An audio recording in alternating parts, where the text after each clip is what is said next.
Hey guys, welcome to Clockwork Noodles for another breakdown of Spy X Family, episode number 8. Welcome back to the channel. I hope you guys are looking after yourselves. It is getting really cold out there, so make sure you guys are wrapping up. Thank you so much for tuning back in. I'm Becca from Clockwork Noodles. We're here to break down another episode. Today's episode was awesome. I had a lot of really good things to say. We are definitely back on form, I think, for the show, and I'm loving the more serious aspects of the show. Hopefully you guys too are having fun and looking after yourselves. You'll have to let me know down below what you've been up to lately. The last chunk of the anime, things are probably going to be winding down after perhaps next week's fight, because I would presume next week's going to be the fight against the guy and the glasses dude, just to finish it all off and hopefully finally give us a resolve on what's going to happen with this arc. But I'm really enjoying it.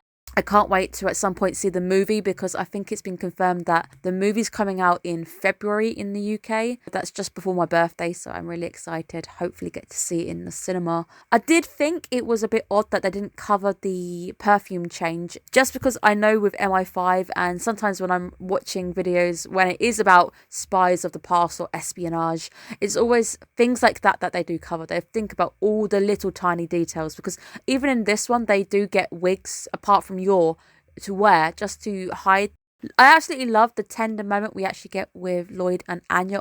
It's a nice change of pace just in general, just to have those two not being at the front all the time, because I think a lot of the time it's often, this is from Lloyd's perspective, this is from Anya's perspective, and I think it's often quite rare for us to get an episode where Yor is the main focus, because I think all during the last season she's more been a chip in. A lot of the show's been from Lloyd's perspective, Anya's perspective, but this is perhaps the first time we've really had it mainly from her perspective. The moment where he picks her up and lets her look at the fireworks is really nice, because it's a very dad thing to do. It does seem like a very nice tender moment, just having those two watching the fireworks together as poor Yor fights for her life this episode.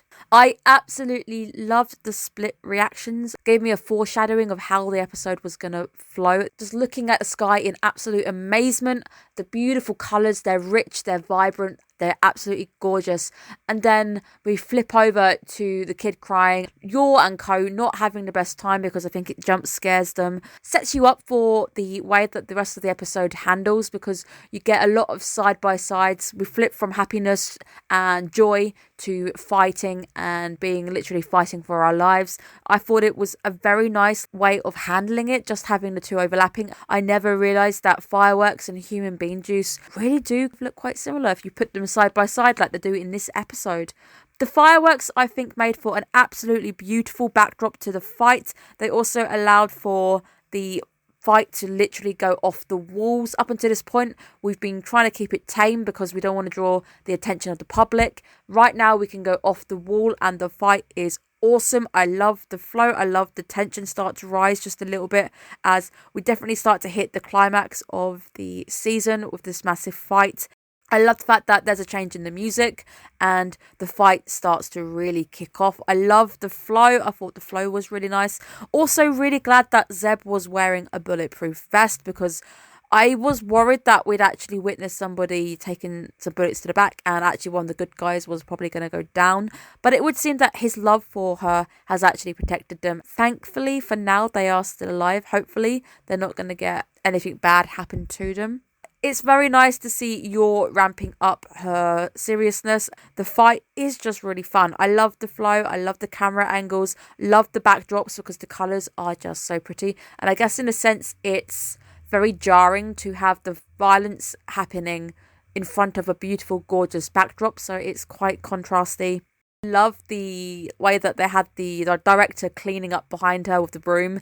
That was so funny. I really liked the little circuit we got into where we saw a villain.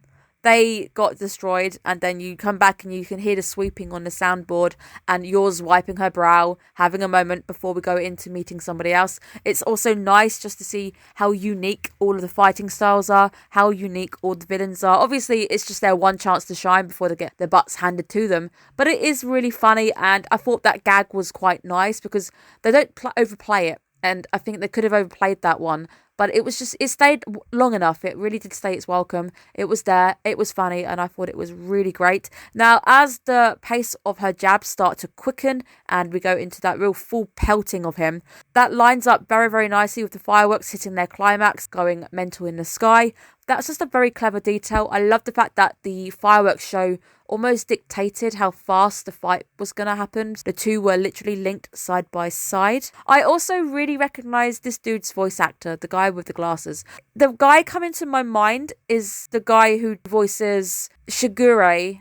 I think he's Sukuna from Jujutsu Kaisen, but I don't remember the name off the top of my head. And he's also not credited, so it's really irritating that I can't ask you guys, do you know who it is? Because it's not credited on my anime list. So if you do know who is voicing this glasses dude, and if I'm right, please let me know. It's going to put me out my misery. I really want to know who this guy is because I recognise that voice. He's just got one of those voices where you're like, oh, I've either played an otome game and you've voiced a character, or I've watched something and you've been a bad guy at some point, or a prince. The change of pace when it starts to tide shift, where it was perhaps the first time where I was like, oh, are we actually in danger? Often enough, I watch Spy X Family. I don't fear for anybody's life. There's no real sense of danger in the anime.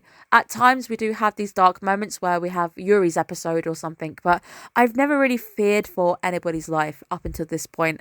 And the moment where the director is fully knocked out is when you go, oh, I wasn't expecting that, because up until this point, things have gone swimmingly well. Things have actually gone too well, and you're like, oh, okay, fine, they're going to win. It's this point where your loses complete focus. I also love the fact that she gets beaten up and actually overpowered when she starts to lose her proper focus, and she doesn't know what she's fighting for. She doesn't know why she's doing it, and the utter confusion in her brain, it stops her being able to move, and that's when we actually, for the first time, we see Yor get completely overpowered. She's down. I did like the very powerful nature of her flicking between wondering what she's doing.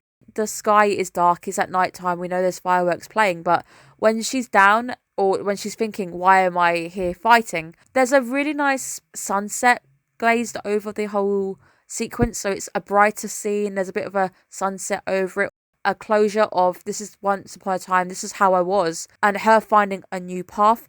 I think the most powerful sequence we've seen so far is perhaps this fight with her fighting for her life. The moment where she gets back up, because of the person she's protecting right now, she realises actually, all I really am doing this for at the end of the day is to have a quiet life, is to protect the people around me who I love, protect Yuri. I was doing this all for my brother because I just wanted to see him have a carefree life. That's all that was important to me.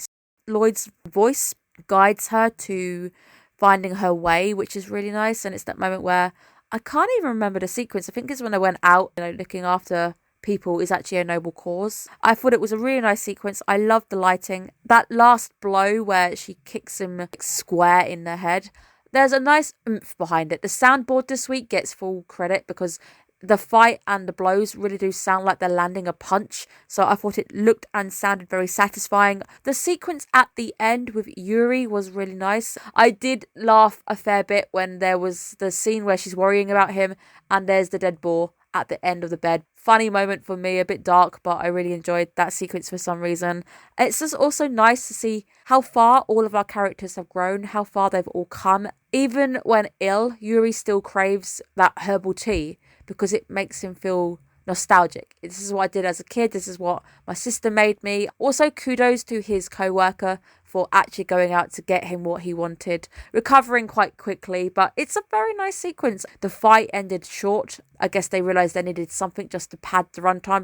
They didn't really have enough time to go into next week's episode. They put the nice little sequence of Yuri in there, and I think it really worked. Absolute kudos to this week's episode. Really enjoyed it. Cannot wait to see how it's all gonna end. Presumably we're gonna fight the guy with the glasses. Somebody can tell me who his voice actor is because it's bugging me so badly. Thank you guys so much for tuning in. I really hope you're enjoying Spy X Family. It is amazing. At some point soon I will be releasing my overview for the next period. I think I've got the videos I'm going to break down already, so I can't wait to bring that to you. We'll look at what is new for the winter period. Towards Christmas, hopefully New Year, I am going to come out with my first ever anime of the year.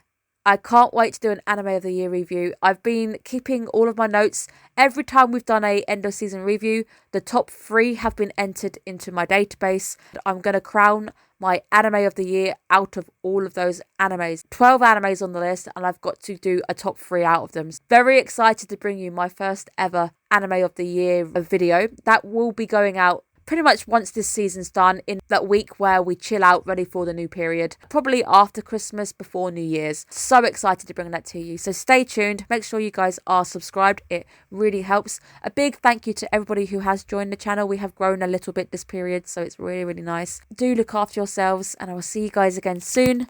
Bye bye guys.